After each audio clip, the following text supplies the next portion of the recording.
Thomas Edison जिसने bulb का आविष्कार किया, सुन लीजिए, वह भी पढ़ने में इतना कमजोर था, इतना कमजोर था। अंत में गुरुजी क्या किया, जब गुरुजी तंग आ गया, तब जाकर के उन्होंने क्या किया, एक पत्र में लिख दिया कि आपका बच्चा पढ़ने में कमजोर है, पढ़ने में मंदबुद्धि है, इसके बस की पढ़ाई लिखाई नहीं है, यह पढ़ने वाला बच्चा में से है नहीं, या कभी पढ़ नहीं। और ये पत्र इतना बात लिख करके उसको मोड़ मार करके उसके जेब में दे दिया, बोलना कि ये पत्र दिए, ये तुम अपने जाकर के माता या पिता को दे देना। घर आने के बाद वह पत्र निकाल के अपनी माँ के हाथ में थमा दिया। माँ के हाथ में थमाया, और लड़का को तो पढ़ने आता नहीं है, वो पढ़ेगा।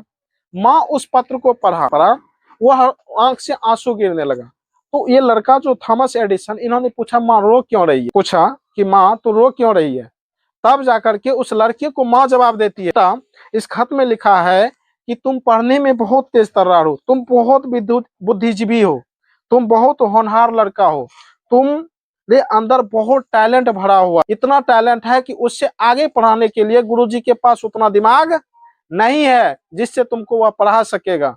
और इस वजह से ये बात जैसे सुना, ये बात सुनने के बाद उस लड़के के अंदर भी जुनून जगा, अरे तो इतना हम टैलेंट थे जो कि हमको गुरुजी भी नहीं पढ़ा पाया।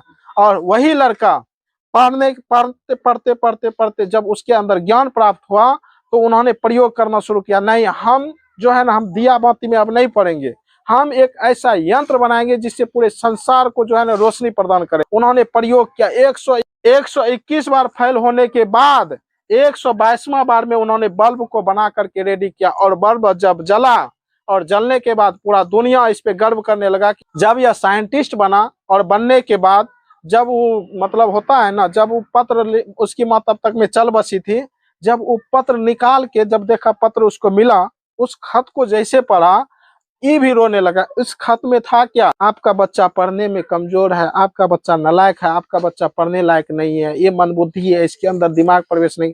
ये खत पढ़ करके वह भी रोना शुरू कर दिया। आप यहाँ सोच सकते, एक माँ एक बच्चे को साइंटिस्ट बना सकती है, इसलिए आप लोग अपने माँ बाप से बढ़ के कुछ नहीं है इस धरती। आपका भला अगर कोई चाह सकता है तो वह आपका माता पिता ही चाह सकता। अपने माता पिता को थैंक्स कहिए कि आपको इतना तो जरूर किया है कि आपको पढ़ने का एक चांस दिया है।